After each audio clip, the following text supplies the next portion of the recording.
Friends, welcome to my channel. तो आज की वीडियो में हम लोग देखने वाले हैं, जो आप लोग किसी भी एग्जाम की तैयारी कर रहे हैं और वहाँ पे साइंस के क्वेश्चन पूछे जाते हैं। तो आज हम लोग कुछ इंपॉर्टेंट ऑनलाइनर देखेंगे जो कि यहाँ से सीधा क्वेश्चन आए तो आप उसको सॉल्व कर लें। तो देखिए, पहला क्वेश्चन है, यानी पहला इसमें थ्योरी है, जो पदार्थ की चौथी अवस्था प्लाज्मा होती है वह वस्तु जिसमें द्रव्यमान हो, जो स्थान घेरता हो या जिसे ज्ञान इंद्रियों द्वारा अनुभव किया जाता हो, उसे हम क्या कहते हैं? पदार्थ कहते हैं। यहाँ पे देख सकते हैं कि बर्फ का अनुपात, जो नमक और बर्फ का अनुपात होता है मिक्सचर में, वो एक संबंध 3 में होता है।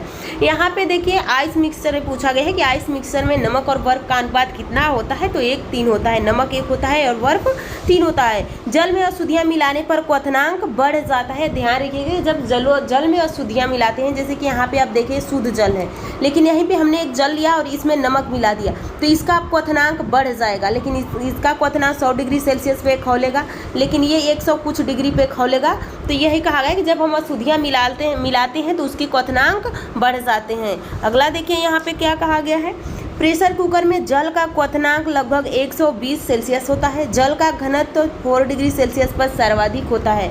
तो देखिए, 0 से 4 तक जाएगा, फिर यहाँ पे 10 तक जाता है, तो इसका यहाँ पे घनत्व तो बहुत ज़्यादा होता है। तो यहाँ पे इधर 0 से जा रहा है तो धीरे धीरे उसका घनत्व बढ़ रहा है, मैक्सिमम हुआ, और फिर अब यहाँ से इसका घनत्व घटता हुआ शुरू हो जाएगा।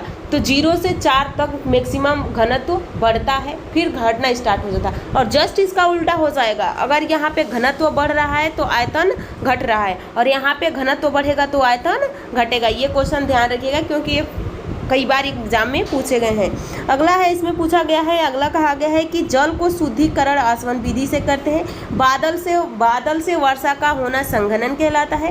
कपूर को शुद्धिकरण ऊर्ध्वपातन विधि से करते हैं। मोम का पिघलना मांसपेशियों एवं सिकुड़ने के फैलना भौतिक परिवर्तन है। जंग लगने से लोहे के वजन बढ़ता है, जबकि लोहे की आय घटती है। अगला है, ब्रोमीन जल के रंगहीन एसिटिलीन बनाता है। परिवर्तन संक्रमण तत्वों का उदाहरण कॉपर है। अमोनियम साइनाइड को गर्म करने से यूरिया प्राप्त होती है। जास्ते का फूल जिंक ऑक्साइड यौगिक को कहा जाता है। अगला देखिए, लोहे में जंग लगने के लिए आवश्यक नमी एवं ऑक्सीजन होता है।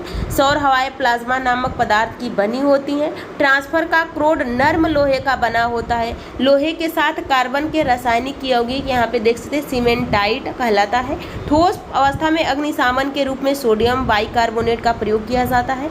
यहाँ पे अगला देखिए, कहा गया है कि वह तत्व जो स्टील के समान मजबूत पर भार में उसके आधा होता है, टाइटेनियम कहलाता है। शुष्क जल पर क्लोरीन प्रवाहित करने पर ब्लीचिंग पाउडर बनता है। अवारा तत्व हाइड्रोजन कहा जाता है। अगला देखिए, अगला क्या पूछा गया है यहाँ पे?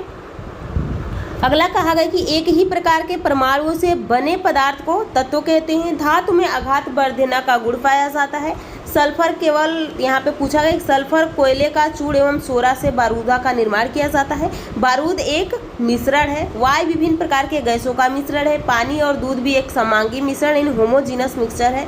बारूद और यहाँ पे कुहासा विषमांगी है यानी हेट्रोजीनस है। आजकल सड़क के रोशनी में पीले लैंप बहुतायत प्रयोग होते हैं, ये सोडियम का उपयोग किया जाता है। टंगस्टन तत्व बहुत कठोर एवं बहुत तन्यता होता है। सौर ऊर्जा को विद्युत ऊर्जा में रूपांतरण के लिए सिलिकॉन तत्व आवश्यक होता है। वह रासायनिक तत्व जो किसी प्रोटीन की पहचान करता है नाइट्रोजन है। सीसा अति शीतल द्रव का उदाहरण है। यहाँ पे देखिए, पूछा गया है कि प्रदीप्त प्रकाश नलिका में आर्गन कैसी होती है? 1945 में नागासाकी में गिराए गए बमों में प्लूटोनियम तत्व का उपयोग किया गया था, जो हिरोशिमा में यूरेनियम था। यहाँ पे देखिए, पोटेशियम डाइक्रोमेट हरे रंग का होता है। मीथेन और कार्बन डाइऑक्साइड बायोगैस के मुख्य तत्व हैं। यहाँ पे देखिए, कैलोरीमीटर तांबा से बनाया जाता है। आकाश में बिजली चमकने के दौरान नाइट्रोजन पेरोक्साइड बनता है। क्रोमियम तत्व सभी रंगीन यौगिक हैं। क्वार्टज में सिलिकॉन एवं ऑक्सीजन तत्व मौजूद होता है। रासायनिक दृष्टि से वाटर ग्लास सोडियम सिलिकेट है। अंडे का आवरण कैल्शियम कार्बोनेट का बना होता है। कैप्सूल का आवरण स्टार्च का बना होता है।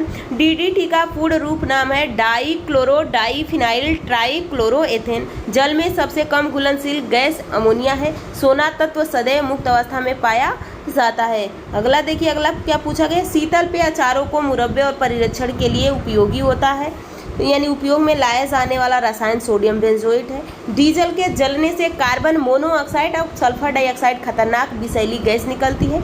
कार्बन, यहाँ पे देख सकते हैं यहाँ पे कार्बन मोनोऑक्साइड हीमोग्लोबिन से मिलकर एक ऐसा मिश्रण बनाता है जो रक्त को ऑक्सीजन ग्रहण करने से रोक देता है। इस मिश्रण का नाम कार्बोक्सिल हीमोग्लोबिन है। मोमबत्ती के लौ का बाहरी भाग नीला क्यों होता है? क्योंकि यह नाइट्रोजन के संपर्क में होता है। पानी में सोडियम डालने पर जलने लगता है। जलने वाली गैस हाइड्रोजन है। येलो केक यूरेनियम ऑक्साइड को कहते हैं। विश्व में कार्बन डाइऑक्साइड का सबसे बड़ा उत्सर्जक देश यूएसए है। यहाँ पे देखिए जल में सबसे कम घुलनशील अमोनिया है। सोना तत्व सदैव मुक्त अवस्था में पाया जाता है। पृथ्वी के आरंभिक वातावरण में ऑक्सीजन तत्व मौजूद नहीं होता है। मोटर कारों से निकलने वाले उजले धुएं में सीसा तत्व प्रमुखता से पाया जाता है। जल स्रोतों में प्रदूषण की मात्रा बढ़ने में से मछलियां ऑक्सीजन की कमी के कारण मर जाती हैं। प्रोटीन नाइट्रोजन गैस का मुख्य यौगिक है। तारा बनने की प्रक्रिया को प्रारंभिक हाइड्रोजन व हीलियम गैस से होता है। बिजली चमकने के कारण हवा में मौजूद ऑक्सीजन और नाइट्रोजन का कुछ भाग नाइट्रोजन ऑक्साइड में परिवर्तित हो जाते हैं। कांच, सीमेंट और क्वार्ट्ज का उभयनिष्ठ तत्व सिलिकॉन है। माणिक्य और नीलम